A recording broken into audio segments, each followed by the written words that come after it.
یہ اللہ کی رحمتوں کا موسم بہار ہے اور اہل ایمان کے لیے کرم نوازیوں، رحمات، برکات اور انوار کا لوٹ سیل میلہ ہے، جس میں گناہ گاروں کی بخشش و مغفرت کا ساماں ہوتا ہے اور اللہ ماہ صیام کی ہر شب کو گناہ گار جہنم کی آگ سے آزاد فرماتا ہے۔ یہ بابرکت مہینہ اپنے دامن میں اتنی برکتیں لیے ہوئے جلوہ گر ہوتا ہے کہ رسول کریم صلی اللہ علیہ وآلہ وسلم نے ارشاد فرمایا، اگر لوگوں کو پتہ چل جائے کہ رمضان میں کیا ہے تو وہ آرزو کریں کہ پورا سال ہی رمضان رہے۔ اتنی برکتیں اور اتنی رحمتیں اللہ نے اس مبارک مہینے کے دامن میں ڈال دی ہیں۔ میں نے جو آپ کے سامنے آیت کریمہ تلاوت کی ہے، اس میں بھی اس مفہوم کو بیان فرمایا گیا کہ اے ایمان والو، تمہارے اوپر روزے فرض کیے گئے ہیں جس طرح تم سے پہلوں پہ فرض کیے گئے تھے۔ یا ایھا الذین آمنوا کتب علیکم الصیام کما کتب علی الذین من قبلکم۔ کیوں فرض کیے گئے؟ وجہ کیا ہے؟ لعلکم تتقون، تاکہ تم متقی بن جاؤ، تم پرہیزگار بن جاؤ۔ تو روزے کی فرضیت کا نتیجہ تقوی کا حاصل ہونا ہے، اتقاء کی دولت کا نصیب ہونا ہے۔ تو اس آیت کریمہ میں تین چیزیں بیان کی گئی۔ سب سے پہلی، اے ایمان والو، تمہارے اوپر روزے فرض کیے گئے۔ پھر دوسری بات، جس طرح تمہارے سے پہلوں پہ فرض کیے گئے۔ اور تیسری بات، تاکہ تمہیں تقوی کا نور نصیب ہو، تمہیں اتقاء کی دولت نصیب ہو۔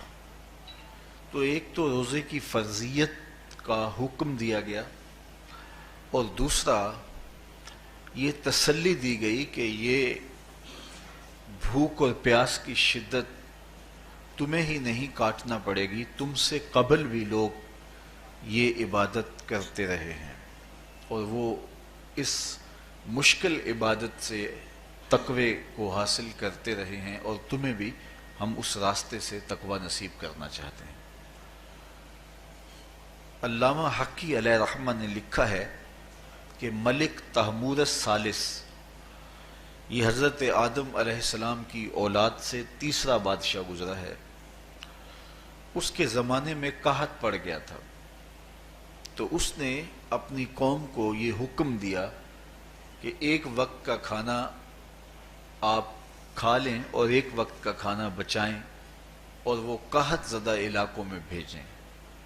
تو قوم نے اس حکم کو بصر و چشم قبول کیا اور ایک وقت کا فاقہ کاٹ کے اپنے ان بھائیوں کے لیے وہ کھانا بھیجتے جو قحط میں مبتلا تھے۔ قوم کی یہ ادا اللہ کو پسند آ گئی اور وقت کے نبی پر وحی کی گئی کہ تمہارے اس عمل کو ہم عبادت قرار دیتے ہیں۔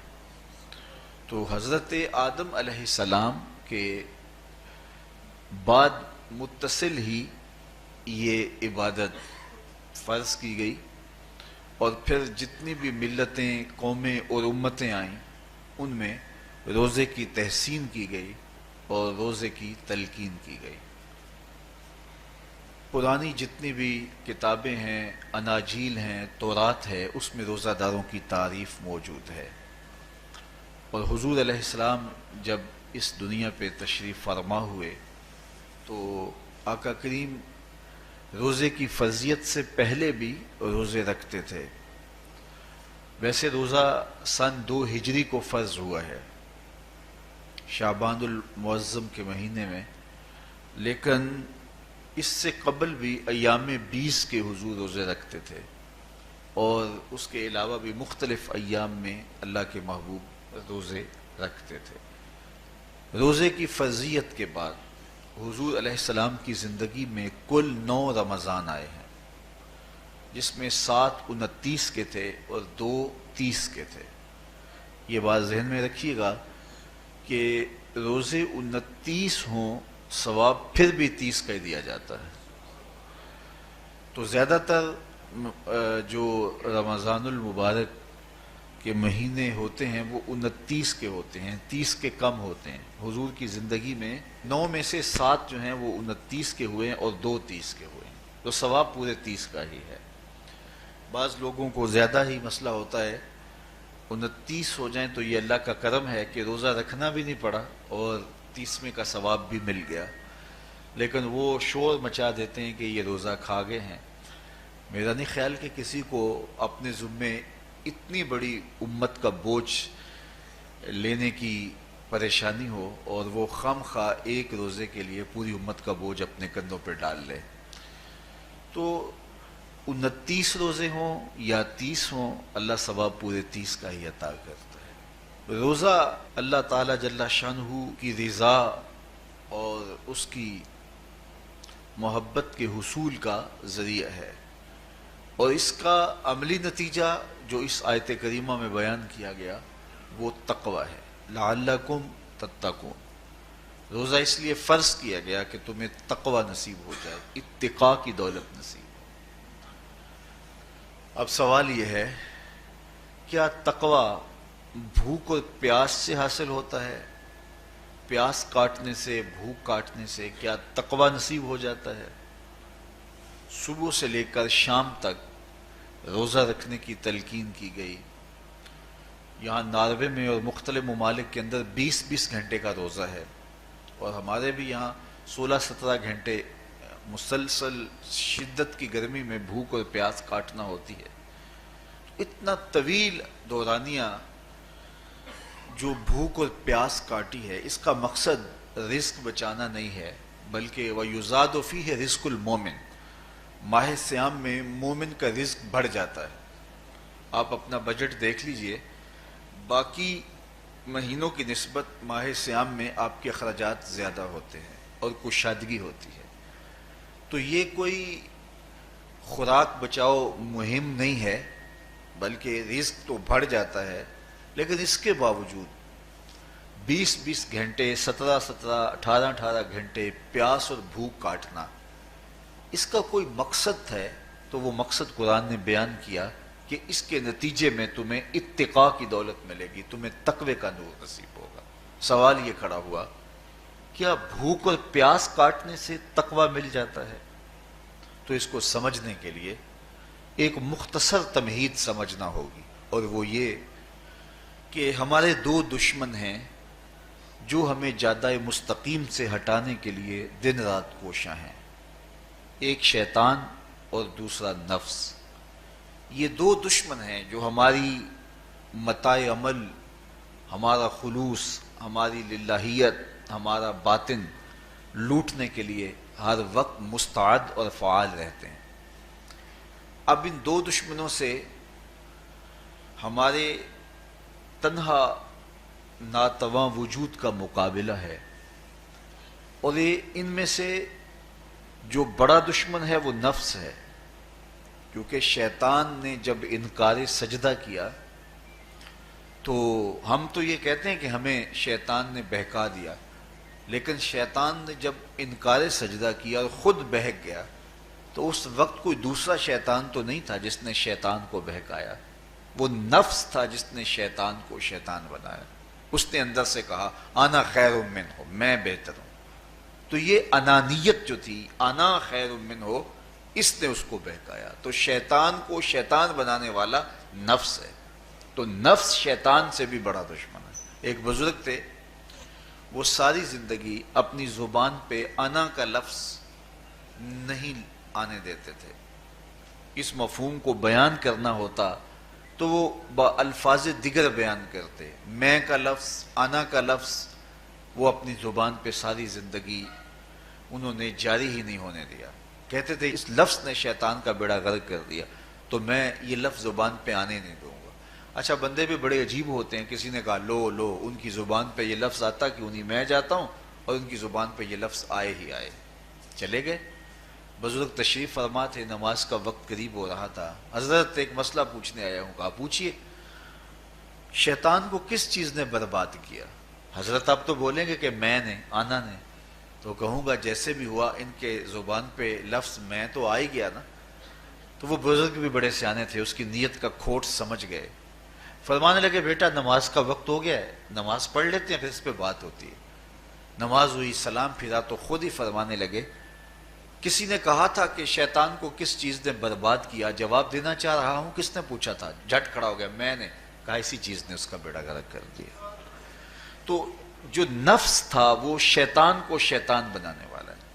تو ہمارے ساتھ نفس بھی لگا ہوا ہے، ہمارے پیچھے شیطان بھی لگا ہوا ہے. شیطان بھی بڑا مکار دشمن ہے، چھوٹا دشمن یہ بھی نہیں ہے. یہ ہماری متاع عزیز کو، متاع ایمان کو، متاع عمل کو، متاع خلوص کو لوٹنے کے لیے دن رات مستعد اور فعال رہتا ہے. اللہ کے محبوب نے فرمایا الشیطان جاسم علی قلب ابن آدم فاذا ذکر اللہ خانسہ واذا غفل وسوسہ. شیطان اولاد آدم کے دل پہ قبضہ جما کے بیٹھ جاتا ہے. جب یہ اللہ کا ذکر کرتا ہے تو بھاگ جاتا ہے، اور جب یہ اللہ کے ذکر سے غافل ہوتا ہے تو یہ وسوسہ اندازی کرتا ہے. تو شیطان اولاد آدم کے دل پہ قبضہ جماتا ہے. اسے پتہ ہے کہ دل قابو میں آ گیا تو پورا بدن قابو میں آ گیا، چونکہ میرے اعضائے بدنیاں میرے دل کے تابع ہیں. موسم اچھا ہے، رت سہانی ہے، صحن چمن میں پھول کھلے ہیں، لیکن میرا دل نہیں چاہ رہا تو ٹانگیں جنبش ہی نہیں کریں گی. مرغن غذائیں سامنے پڑی ہیں اور آپ کا تقاضا ہے کہ جناب لے لیجئے، لیکن میرا جی نہیں چاہے گا تو ہاتھ جنبش نہیں کریں گے. آسمان ستاروں اور کہکشاؤں سے بھرا ہوا ہے، جی نہیں چاہے گا تو نظر نہیں اٹھے گی. آپ سماعتیں بچھائے بیٹھے تھے، جی نہیں چاہے گا زبان نہیں بولے گی. تو پورے آزاد دل کے تابع ہیں، اور اگر دل شیطان کے تابع ہو گیا، اس کے ہتھے چڑھ گیا، تو پھر اعضاء وہی کریں گے جو شیطان چاہے گا. اور اگر یہ دل مالک کی محبت سے سرشار ہوگا تو پھر دل جو چاہے گا وہی اعضاء کریں گے. تو دل اللہ کی نافرمانی کی چاہت ہی پیدا نہیں ہونے دے گا، تو اعضائے بدنیاں کا رخ بھی اللہ کی رضا کے حصول کے لیے ہوگا. تو شیطان بھی قبضہ دل پہ جماتا ہے اور دل کو قابو میں کر کے حضرت انسان کا بیڑا غرق کرتا ہے. اللہ تعالیٰ کا کرم یہ ہوا اذا جاء رمضان سلسلۃ الشیاطین. اللہ کے محبوب علیہ السلام ارشاد فرماتے ہیں جب ماہ صیام آتا ہے تو شیاطین جکڑ دیے جاتے ہیں، جنت کے دروازے کھول دیے جاتے ہیں، جہنم کے دروازے بند کر دیے جاتے ہیں. اب ہمارے دو دشمن تھے، ایک نفس اور دوسرا شیطان. دونوں کے مقابلے میں ناتواں اور کمزور جان کو مقابلے میں آنا پڑتا تھا. لیکن جب ماہ صیام آیا، یہ ماہ انور آیا، تو ہمارے دو دشمنوں میں سے ایک دشمن باندھ دیا گیا. اب ہمارا مقابلہ صرف ایک دشمن سے رہ گیا. دیکھیے ماہ رمضان آتا ہے تو مسجدوں کے در کشادہ ہو جاتے ہیں، لوگوں کا رجحان دین کی طرف ہوتا ہے. جو 5 نمازیں بھی نہیں پڑھتے ہوتے ان کو تراویح میں بھی کھڑا ہوتا دیکھتے ہیں. اہتمام ہوتا ہے، نیکی کا، صدقہ و خیرات کا ماحول پیدا ہوتا ہے. ایسا کیوں ہے کہ شیطان بن گیا، لیکن اس کے باوجود نظر بھٹک رہی ہے، خیالوں میں آوارگی ہے اور رشوت کا بازار گرم ہے. کیوں کہ ابھی نفس موجود ہے. تو نیکی کا جو ماحول پیدا ہوا یہ شیطان کے بن جانے کی وجہ سے، اور برائی کا ماحول اب بھی موجود ہے یہ نفس کے موجود ہونے کی وجہ سے. تو ہمارے دو دشمن ہیں جو ہمیں زیادہ مستقیم سے ہٹاتے ہیں، ایک شیطان اور دوسرا نفس. اب جب ماہ صیام آیا تو شیطان باندھ دیا گیا. اب ہمارا مقابلہ صرف نفس سے ہے، اور یہ نفس شیطان سے بھی بڑا دشمن ہے. شیطان کو شیطان بنانے والا نفس ہے، اور وہ ہمارے ساتھ جڑا ہوا ہے. ماہ صیام میں شیطان تو بند گیا لیکن نفس نہیں بندھا. اب ہمیں اپنے نفس کو کمزور کر کے اور اپنی فتح حاصل کرنی ہے اور تقوی کی منزل کو پانا ہے. اب شیطان تو اللہ نے باندھ دیا، اب نفس کو کیسے باندھیں؟ تو آئیے نفس کی بندش کیسے ہوگی یہ کسی ایکسپرٹ سے پوچھیں گے کہ یہ کیسے اس کو باندھیں گے، اس کو کیسے قابو میں کریں گے. تو کسی ایسے شخص سے پوچھیں جو اس شعبے کا ماہر ہو. تو علامہ اقبال کے مرشد ملا جلال الدین رومی علیہ رحمہ کہتے ہیں آؤ تمہیں میں ایک معالج کا پتہ دیتا ہوں جو تمہیں اس بیماری کا علاج بتائے گا. اور اس کی بندش کے طریقے بتائے گا۔ شیخ رومی علیہ رحمہ فرماتے ہیں ہفت شہر عشق را اتار گشت ما ہنوز اندر خم یک کوچام۔ عشق کے 7 شہر شیخ فرید الدین اتار گھوم چکے ہیں، اور میرے جیسا شخص عشق کے پہلے شہر کی پہلی گلی کے کونے پہ کھڑا ہے۔ اب اندازہ کیے کہ جن کا پتہ حضرت ملا جلال الدین رومی دے رہے ہیں وہ کس بلند مرتبے پہ فائز المرام ہے۔ فرمایا کہ وہ عشق کے 7 شہر گھوم چکے ہیں اور میں پہلے شہر کی پہلی گلی کی نکر پہ کھڑا ہوں۔ اب شیخ فرید الدین علیہ رحمہ سے پوچھئے کہ شیطان تو بند گیا، اب نفس کا وبال ہمارے اوپر پڑ رہا ہے اور ہم اس کے باوجود ماہ صیام کے اندر گناہوں میں منہمک ہیں، تو ہمیں بتایا جائے کہ اس نفس کا علاج کیسے کیا جائے، ہمیں آپ کا پتہ بتایا گیا ہے۔ تو شیخ فرید الدین اتار بولے نفس نتواں کشت اللہ باسے چیز باتو گوئم یاد گیرش اے عزیز۔ نفس نہیں مرتا، لیکن اگر 3 اسلحے تیرے پاس ہوں تو یہ ٹھہر بھی نہیں سکتا۔ وہ 3 اسلحے کون سے ہیں؟ خنجر خاموشی و شمشیر جو، نیزائے تنہائی و ترک ہجو۔ خاموشی کا خنجر، بھوک کی تلوار اور تنہائی کا نیزہ، یہ 3 اسلحے ایسے ہیں اگر تو یہ لے کر کے نفس پہ ٹوٹ پڑے تو پھر نفس کا مقابلہ تیرے لیے آسان ہوگا۔ خنجر خاموشی، خاموشی کا خنجر، اللہ کے محبوب علیہ السلام نے فرمایا من صامت نجا، جو خاموش ہو گیا وہ نجات پا گیا، کیونکہ انسان کی زندگی کی زیادہ آفتیں اس کی زبان کی وجہ سے ہیں۔ آپ اپنے گناہوں کا اور میں اپنے گناہوں کا اگر احتساب کروں تو ہمیں سب سے زیادہ گناہ زبان کے ملیں گے۔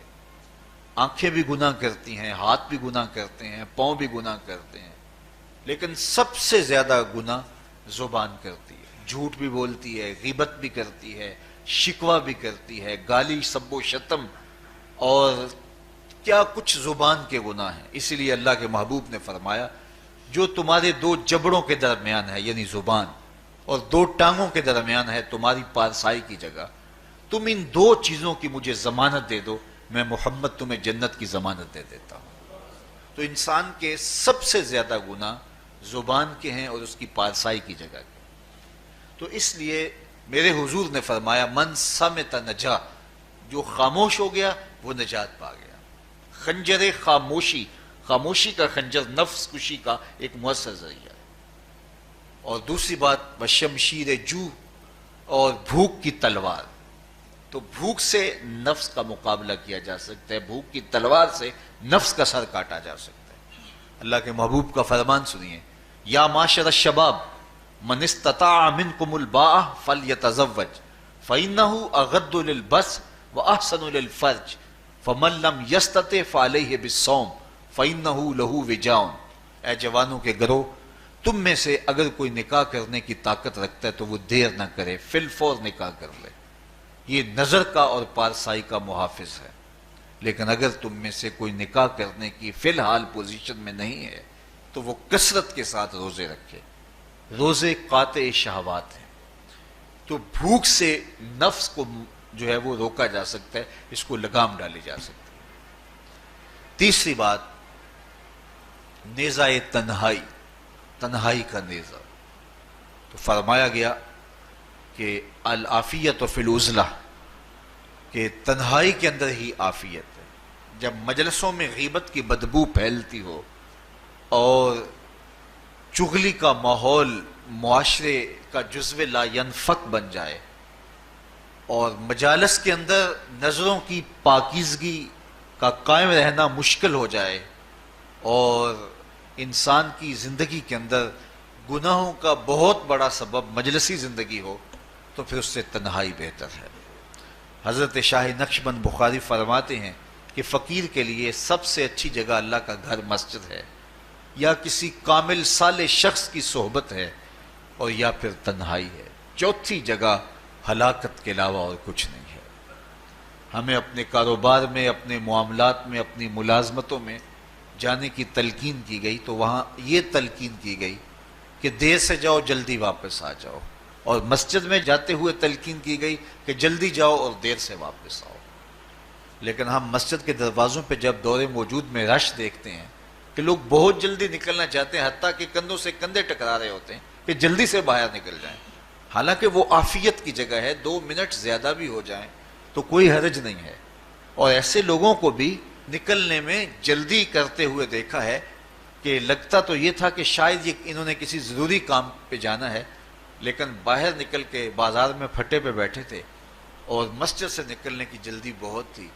تو مسجد میں جلدی جاؤ اور دیر سے واپس آؤ، اور بازار میں دیر سے جاؤ اور جلدی واپس آؤ، لیکن ہمارے رویے اس کے برعکس ہو گئے۔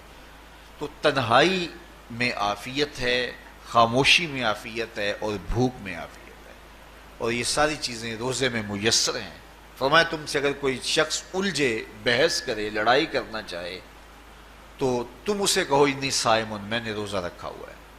اسی طرح جو ہے وہ روزے سے آپ کو یکسوئی ملے گی، قرآن مجید کی تلاوت کا ماحول ہوگا اور تم بھوک کاٹو گے، اور یہ تینوں چیزیں تمہارے نفس کو کمزور کرنے والی ہیں۔ شیطان بند گیا، نفس کمزور ہو گیا، اور جب نفس کمزور ہو گیا، کمزور ہوتا ہے، یہ نفس مرتا نہیں ہے۔ یہ تو کوئی ہے باج فقیراں کسے نہیں ماریا، باہو ظالم چور اندر دا، یہ اندر والا چور جو ہے وہ اتنی آسانی سے قابو آتا ہی نہیں ہے، یہ پھر سر اٹھا لیتا ہے۔ اس کو جتنا کچلو، یہ کچھ عرصے کے بعد تھوڑی سی خوراک ملتی ہے تو پھر سر اٹھا لیتا ہے۔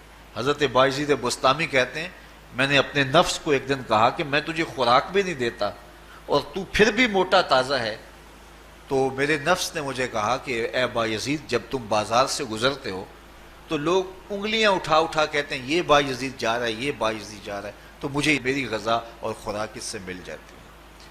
تو یہ خوراک ہوتی ہے نفس کی۔ تو نفس بہت ظالم ہے اور ساری زندگی اس سے لڑتے ہوئے گزرتی ہے۔ وہ کسی نے کہا تھا نا تمام عمر طوفان سے کھیلتے گزری، نیا کے ڈوبنے کا ڈر بھی رہا۔ تو یہ ساری زندگی اس طرح ٹکراتے ہوئے سے گزرتی، لیکن جب کمزور ہو جائے تو پھر یہ شیطان کو جو ہے وہ موقع نہیں دیتا ہے۔ لیکن اگر نفس اگر ماہ صیام میں ہمارا کمزور نہ ہوا، صرف ہم نے بھوک ہی کاٹی اور باقی اپنے معمولات وہی رکھے، تو میرے حضور نے فرمایا جس نے جھوٹ اور برے کام نہیں چھوڑے اور جھوٹے کام ترک نہیں کیے، اس کے بھوکا اور پیاسا رہنے کی اللہ کو کوئی ضرورت نہیں ہے۔ روزہ تو ایک مشق تھی، یہ تو باطن کی تطہیر کا ایک ذریعہ تھا، یہ تو من کی تہذیب کا ایک ذریعہ تھا، یہ تو نفس کی شر سے اپنے آپ کو بچانے اور شیطان کے مکر و فریب سے بچانے کا ایک ذریعہ تھا۔ دیکھیے شیطان بند جاتا ہے ماہ صیام میں، حدیث واضح ہے، لیکن نفس موجود رہتا ہے۔ اگر نفس کمزور ہو گیا تو شیطان چھٹ کے بھی کچھ نہیں کرے گا، کیونکہ شیطان باہر کا دشمن ہے، نفس اندر کا دشمن ہے۔ جب تک اندر والا دشمن ساتھ نہیں دیتا، باہر والا دشمن کچھ نہیں کر سکتا۔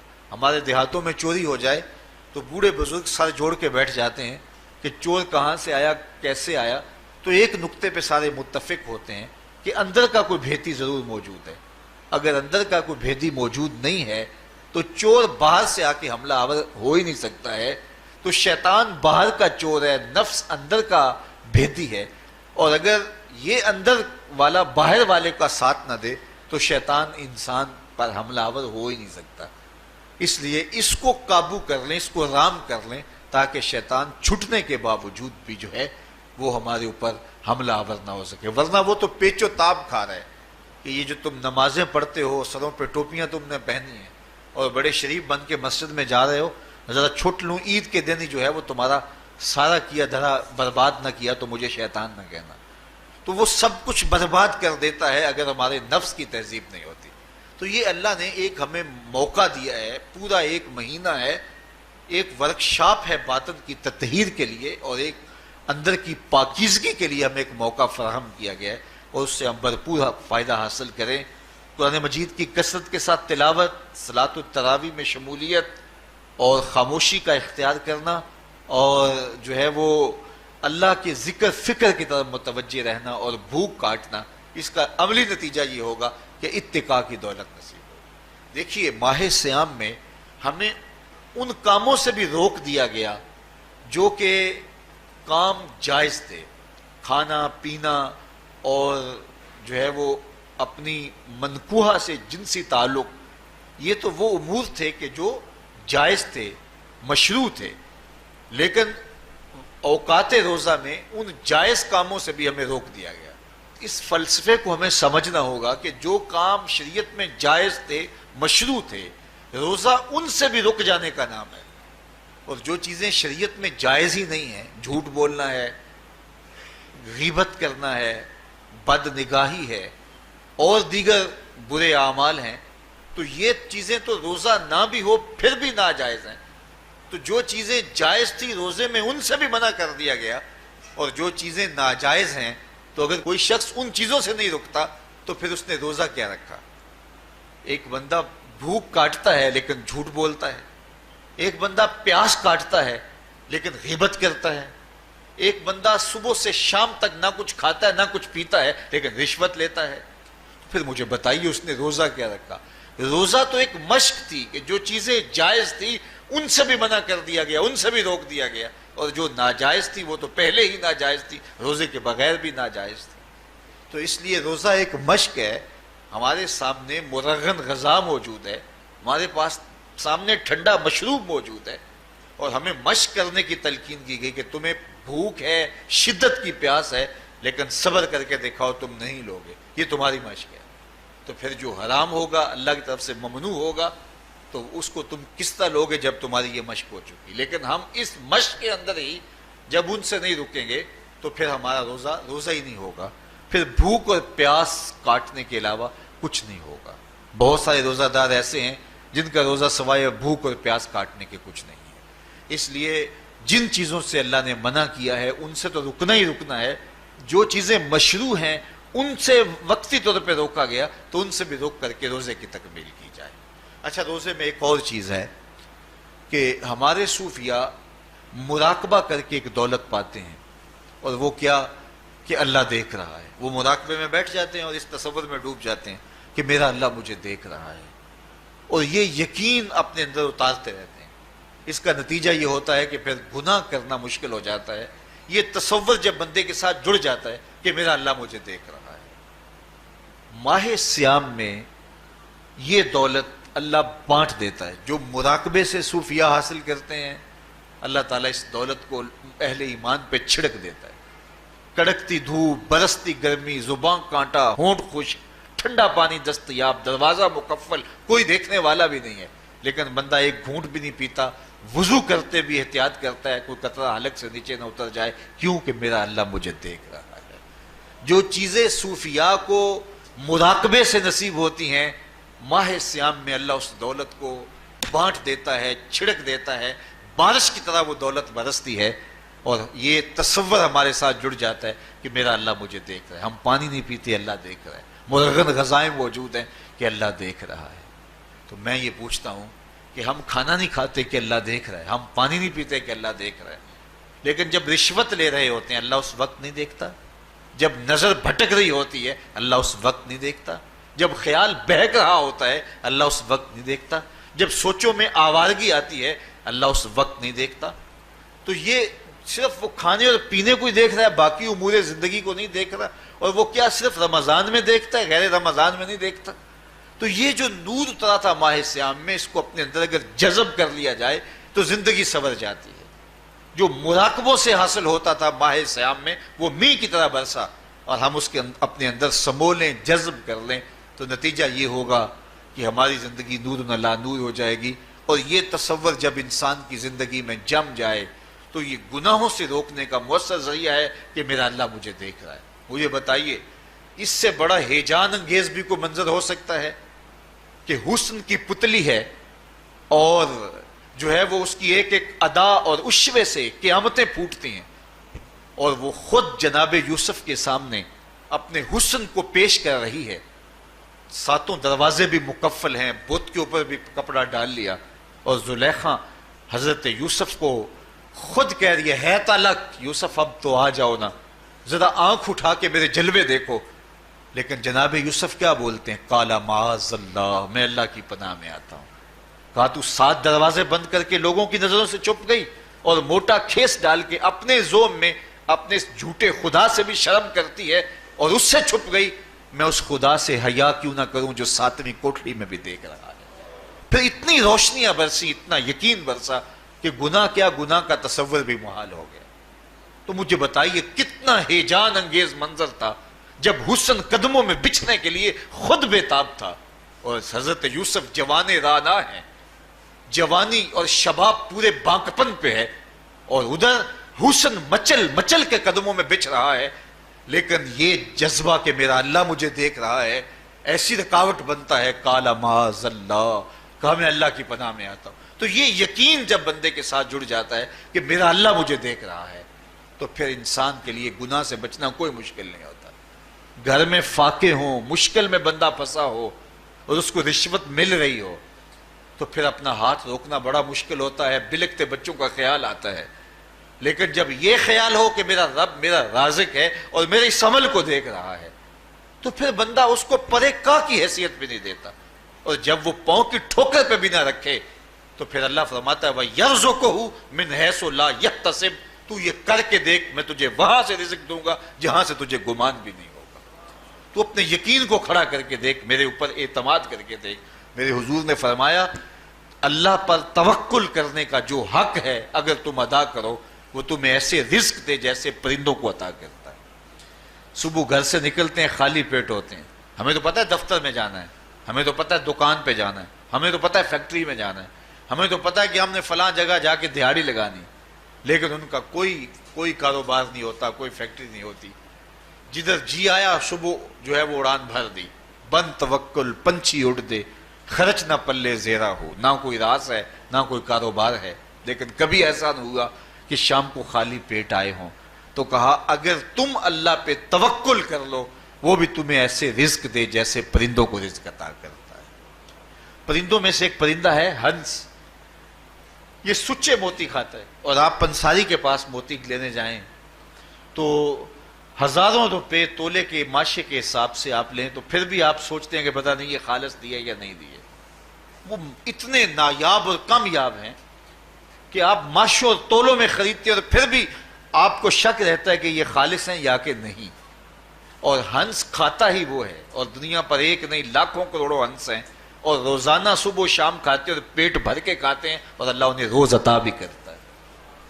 تو یہ مالک وہ ہے، رازق ہے۔ جب اس پہ توکل اور اس پہ یقین پیدا ہو جاتا ہے تو پھر مشکل نہیں رہتا، پھر آسانی پیدا ہو جاتا ہے۔ تو روزوں میں اللہ تعالیٰ یہ یقین دیتا ہے کہ وہ مجھے دیکھ رہا ہے، بندہ یہ تیقن پیدا کر لیتا ہے کہ میرا اللہ مجھے دیکھ رہا ہے۔ بعض کا چھوٹے بچے روزہ رکھ لیتے ہیں تو مائیں بے چین ہو جاتی ہیں، جب دوپہر کے وقت پھول جیسے بچے کملا جاتے ہیں تو مائیں انہیں بند کمرے میں کوئی کھانا یا کوئی ٹافی یا کوئی اور چیز یا چاکلیٹ دیتی ہیں کہ بیٹے یہ کھا لو، تو وہ بچے نہیں کھا رہے ہوتے تو مائیں کہتے ہیں پتر کھا لو کوئی نہیں دیکھ رہا، تو وہ بچے بھی کہتے ہیں اللہ دیکھ رہا ہے۔ تو وہ جو صوفیاء کو مراقبوں سے ملتا ہے وہ ایک بچے کو بھی نصیب ہو رہا ہے کہ میرا اللہ مجھے دیکھ رہا ہے۔ یہاں ایک اور بھی تسلی ہے، ہم ہزار گناہ گار سہی، ہم ہزار سیاہ کار سہی، لیکن ہمارا رب پہ کتنا یقین ہے رمضان میں پتہ چلتا ہے کہ اس ذات پہ ہمارا کتنا تیقن ہے، کتنا یقین ہے، جس کو دیکھا نہیں، چھوا نہیں، بات نہیں ہوئی، جو تصور خیال کی حدود سے بھرا ہے، اتنا یقین ہے کہ ہم پانی نہیں لیتے، کھانا نہیں لیتے کہ میرا اللہ مجھے دیکھ رہا ہے۔ کاش کہ اس کو ہم اپنی پوری زندگی میں پھیلا لیں، اور اس کو زندگی میں جب ہم طاری کر لیں گے تو پھر گناہ کرنا محال اور ناممکن ہو جائے گا، اور زندگی نور علی نور ہو جائے گی، اور یہی تقوی کا حصول ہے۔ تو فرمایا اے ایمان والو، تمہارے اوپر روزے فرض کر دیے گئے جس طرح تم سے پہلوں پہ فرض کیے گئے تھے، لعلکم تتقون، تاکہ تم متقی بن جاؤ، تاکہ تم پرہیزگار بن جاؤ۔ حضرت سلمان فارسی رضی اللہ تعالی عنہ سے مروی ہے کہ جب شعبان کی 29 تاریخ ہوتی تو اللہ کے محبوب ہمیں خطبہ ارشاد فرماتے، اس میں رمضان المبارک کے فضائل بیان کرتے اور کہتے تمہارے پاس ایک شہر عظیم عزت اور عظمت والا مہینہ آ رہا ہے جس کا ہر دن باقی سال کے دنوں سے افضل ہے، جس کی ہر رات باقی سال کی راتوں سے افضل ہے، اور اس میں ایک رات ایسی ہے لیلۃ القدر جو 1000 مہینے سے بہتر۔ تو یہ اللہ تعالیٰ کی رحمتوں کا روپ ہے، رحمتوں کے دروازے کھول دیے جاتے ہیں، اور روزہ دار کا روزہ بالخصوص عصر کے وقت، شام کے وقت، پچھلے پہر، روزہ دار کے خالی معدے سے جو ایک بو اٹھتی ہے، مہک اٹھتی ہے، اللہ کو کستوری سے بھی زیادہ محبوب ہوتی ہے۔ اللہ اکبر۔ اور فرمایا للصائم فرحتان، فرحتن عند فطرہ و فرحتن عند لقاء ربہ، روزہ دار کے لیے دو خوشیاں ہیں۔ ایک خوشی اسے تب ملتی ہے جب وہ روزہ کھولتا ہے سارے دن کی بھوک اور پیاس کاٹ کے، جب شام کو ٹھنڈا اور میٹھا مشروب اسے ملتا ہے اور وہ مشروب اپنے جو ہے وہ منہ میں ڈالتا ہے، وہ معدے کی طرف اترتا ہے، تو اس کی زبان بولے نہ بولے اس کا ایک ایک انگ اللہ کی تسبیح بول رہا ہوتا ہے اور اللہ کا شکر ادا کر رہا ہوتا ہے۔ اس وقت اسے ایک عجیب فرحت ہوتی ہے کہ اتنا طویل لمبا روزہ تھا، شکر ہے کہ میرا روزہ تکمیل کو پہنچا۔ ایک روحانی مسرت، پھر روزہ کھلنے کے وقت اس کو بدنی مسرت، تو ایک فرمایا اس کو فرحت تب ملتی ہے جب وہ روزہ کھولتا ہے۔ وَفَرْحَةٌ عِنْدَ لِقَاءِ رَبِّهِ، اور دوسری فرحت اسے تب ملے گی جب روزے کے صلے میں اللہ اپنے رخ سے پردہ ہٹا دے گا اور اللہ اپنا دیدار عطا فرمائے گا۔ تو یہ روزے دار کے لیے خوشیاں ہیں۔ تو خوش نصیب ہیں وہ لوگ جو ماہ سیام کے روزے پورے خشوع و خضوع کے ساتھ رکھتے ہیں اور اس کی برکتوں سے مالا مال ہوتے ہیں۔ ورنہ بعض لوگ میں نے ایسے بھی دیکھے ہیں، وہ چھوٹی چھوٹی بیماریوں کا بہانہ بنا کے روزہ ترک کر دیتے ہیں اور انہیں حوصلہ ہی نہیں پڑتا روزہ رکھنے کا، چونکہ الصوم نصف الصبر، روزہ آدھا صبر ہے۔ میں سمجھتا ہوں، میں شوگر کا مریض ہوں اور 4 سے 5 گھنٹے اگر مجھے کچھ کھانے کو نہ ملے تو میری طبیعت میں ایسا اضطراب اور بے چینی پیدا ہو جاتی ہے کہ میں گھر والوں سے الجھنے کی کیفیت میں بھی آ جاتا ہوں۔ لیکن ماہ سیام میں 20 گھنٹے بھی کاٹ لیتا ہوں، لیکن میری طبیعت پہ کوئی بوجھ اس لیے نہیں ہوتا کہ میں اللہ کی رضا کو اپنے ذہن کے ایک ایک گوشے میں رکھے ہوئے ہوتا ہوں۔ تو یہ آدھا صبر ہے، یہ صبر سکھاتا ہے۔ اور پھر روزے سے جب ہم بھوک کاٹتے ہیں تو غربا، مساکین، وہ لوگ جو بیچارے بھوک اور پیاس کاٹ کے زندگی گزارتے ہیں، ان کا بھی ہمیں خیال آتا ہے کہ ہمیں تو اپنے اختیار سے چند لمحوں کے لیے بھوک کاٹنی پڑی، تو اس کی کلفت اور اس کی اذیت اتنی ہے۔ تو جو شخص مجبوری کی وجہ سے کاٹتے ہیں اور ان کے بلکتے بچے ان کے سامنے ہوتے ہیں تو پھر ان کا عالم کیا ہوگا۔ تو اس سے پھر صدقہ اور خیرات کا ماحول پیدا ہوتا ہے اور ہم غربا کو اپنے ساتھ خوشیوں میں شریک کرتے ہیں۔